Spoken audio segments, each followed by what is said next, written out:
বন্ধুরা সেঞ্চুরি আটকাতে নোংরা চাল, স্টোককে যোগ্য জবাব দিলেন জাদেজা। বন্ধুরা আপনারা যদি দেখতে চান তাহলে ভিডিওটি শেষ অবধি দেখতে হবে, চ্যানেলটিকে সাবস্ক্রাইব করে একটা লাইক দিতে হবে এবং নোটিফিকেশনের বেল আইকন দাবাতে হবে।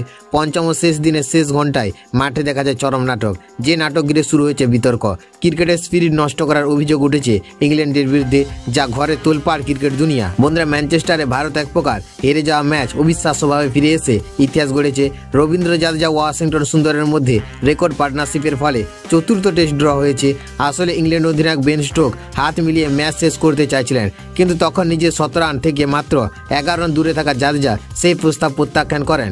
বন্ধুরা আইসিসি নিয়ম অনুযায়ী শেষ ঘন্টায় অন্তত 15 ওভার বল করতে হয়, আর দুই অধিনায়ক চাইলে ম্যাচ ড্র ঘোষণার সিদ্ধান্ত নিতে পারে। তবে জাদেজা 17 রান না করে ম্যাচ ড্র করতে চাননি। বন্ধুরা এরপর ইংল্যান্ড হ্যারি ব্রুকসকে দিয়ে ধীর বল করাতে থাকে। সেই সুযোগে জাদেজা একটি 6 মেরে নিজের পঞ্চম টেস্ট 17 রান পূরণ করেন। স্টাম্প মাইকে শোনা যায় স্টোকসের মন্তব্য, তুমি হ্যারি ব্রুকসের বিরুদ্ধে টেস্ট সেঞ্চুরি করতে চাও। শেষে সুন্দর নিজের প্রথম টেস্ট 17 রান করে এবং ম্যাচ ড্র হয়।